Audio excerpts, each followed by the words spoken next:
Bapak Ibu, ketika kemudian masuk kita ke perencanaan kebutuhan dan pengadaan,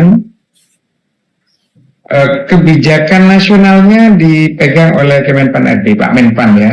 Beliau katakanlah merencana ada prioritas talenta digital misalnya, prioritas untuk pengadaan AFIP misalnya ya, dan kemudian yang lain-lain, baru kemudian BKN bersama instansi pemerintah itu menyusun kebutuhannya. Katakan oleh Kepala BKN menjadi pertimbangan teknis, itu akan jadi kembali oleh Menteri PAN sebagai katakanlah formasi. Kalau dulu formasi, sekarang penetapan kebutuhan ya. Landak dapat berapa, Bengkayang dapat berapa, Pemprov Kalbar dapat berapa, apa saja ininya dan sebagainya. Baik, dari sisi pengadaan kita sudah tahu jabatan ASN itu diutamakan diisi oleh PNS, tetapi ada jabatan-jabatan ASN tertentu, guru dan nakes katakanlah, itu yang diisi oleh P3K, selain teknis lainnya juga ya. Nah, kebutuhannya itu akan diumumkan secara terbuka.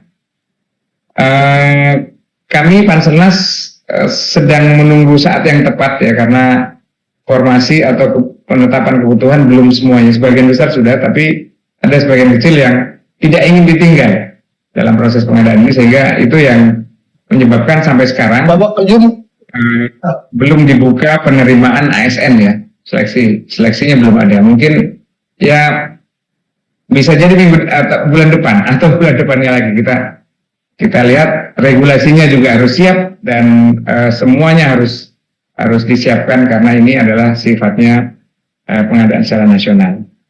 Nah, Ibu Bapak, nah yang lain-lain, nah ini nomor 1, PPK pejabat atau instansi pemerintah mulai sekarang sejak berlakunya undang-undang ini, malah sebelumnya juga dilarang, sekali lagi dilarang mengangkat pegawai non-ASN atau nama lainnya, honorer, Honda, honorer daerah, pekerja harian lepas, apalagi guru honorer, guru dan sebagainya ya, untuk mengisi jabatan-jabatan ASN. So, tidak boleh lagi sekarang diangkat honorer-honorer baru untuk mengisi jabatan. Ada kemungkinan nanti seleksi ASN akan seperti tahun 2023, akan jauh lebih banyak memberikan kesempatan kepada teman-teman kita yang masih honorer, yang sudah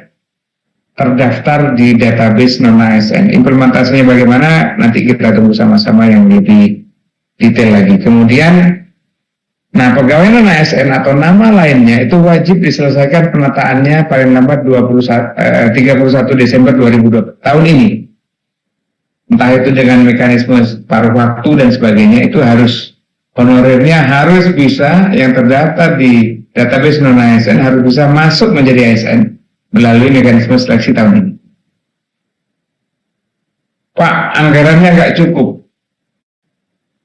Pak, terlalu banyak. Pak, tidak mungkin dan sebagainya. Itu nanti akan ada mekanisme tersendiri yang pasti akan melibatkan daerah. Dan kebetulan kemarin kami ikut rapat FGD dengan Kemenkeu dan Bappenas yang sedang menghitung clustering DAU yang di dalamnya ada earmark untuk gaji P3K daerah. Saya sudah sampaikan, Pak, mungkin problemnya salah satunya bukan gaji P3K yang ada di DAU yang diberatkan oleh daerah, tetapi TPP-nya. P3K dapat 10, 20, 30%, 50% TPP daerah itu yang memberatkan APBD. Itu yang sudah saya sampaikan dan mudah-mudahan ada solusi terbaik dengan itu. Kemudian ada mandat penyusunan kebutuhan pegawai. Jadi setiap tahun dan proyeksi 5 tahun, setiap instansi pemerintah baik pusat maupun daerah itu wajib menyusun kebutuhan jumlah jenis jabatan dan berdasarkan analisis beban kerja dan analisis jabatan. Kemudian itu disesuaikan dengan prioritas nasional dan RPJMN dengan mempertimbangkan kemampuan keuangan daerah atau negara ya, dalam hal ini. Kemudian ada juga Permenpan 14 2023 yang menjelaskan bagaimana menghitung jumlah dan jenis jabatan yang bisa disusun oleh pemerintah. Dan saya terima kasih karena Bapak Ibu sebagian besar dari pemerintah daerah, kalau tidak semuanya ya, itu sudah melaksanakan penyusunan kebutuhan melalui aplikasi perencanaan kebutuhan yang di dalam ruang aplikasi Super Apps SIASN. Saya terima kasih untuk itu dan mudah-mudahan kita bisa lanjut ke penetapan Pak Menpan tentang formasi atau rencana kebutuhan dari masing-masing instansi, dan selanjutnya akan masuk ke seleksi ASN tidak lama lagi setelah katakanlah seleksi sekolah kedinasan berlangsung. Kemudian ada juga peraturan BKN 9 tahun 2022 yang tentang bagaimana penyusunan teknis yang lebih detail lagi tentang jenis jabatan berdasarkan analisis jabatan dan analisis beban kerja. Nah, fungsi perencanaan ini sangat penting bagi siklus ASN karena di sana termasuk evaluasi jabatan. Jadi ibu bapak yang di BKD, BKPP, BKPSDM dengan bantuan bidang organisasi, bagian organisasi, bagian tata laksana, bagian hukum misalnya, melakukan evaluasi jabatan, menetapkan standar kompetensi jabatan melalui peta jabatan misalnya dan sebagainya. Ada redistribusi pegawai dan akhirnya integrasi data dengan stakeholder. Termasuk pemangku kepentingan ini adalah instansi pembina JF yang juga sangat berperan, dan kedepannya kami ingin untuk penyusunan kebutuhan itu bisa lebih sederhana lagi, tidak terlalu memberatkan teman-teman daerah. Kalau menurut saya pribadi, kami pribadi adalah Anjab dan ABK mau di Kabupaten Singkawang atau Kabupaten Landak untuk jabatan yang sama kan sebenarnya sama. Untuk apa masing-masing kita membuat Anjab dan ABK sendiri-sendiri? Kenapa tidak ditetapkan rasionya misalnya atau standar layanan minimumnya oleh instansi pembina JF? Ini sedang kami rancang proses bisnis yang baru berbasis undang-undang yang baru dan mungkin aturan yang nanti akan diformalisasi. Mudah-mudahan itu bisa terlaksana di 2025 atau 2026 sehingga datanya bisa saling terintegrasi. Tidak setiap tahun Bapak Ibu harus merigid memasukkan satu-satu perencanaan kebutuhan dan sebagainya untuk puskesmas ini, puskesmas itu dan sebagainya.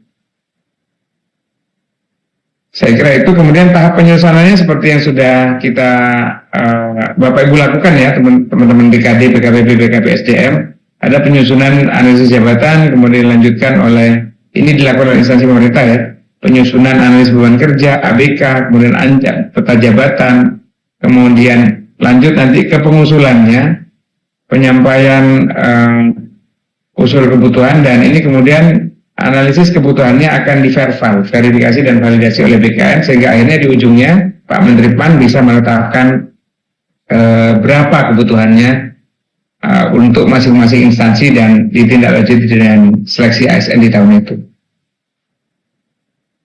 Saya kira itu ini yang 2024 ada kekhususan seperti ini, seperti yang tertera, dan mungkin Bapak Ibu sudah melaksanakannya, dan saya kira itu yang bisa saya sampaikan Pak Syarif. Mudah-mudahan dapat dipahami meskipun nggak hafal katakanlah pasal-pasalnya, tetapi yang penting pointer-pointernya dapat kita pahami dan kita laksanakan.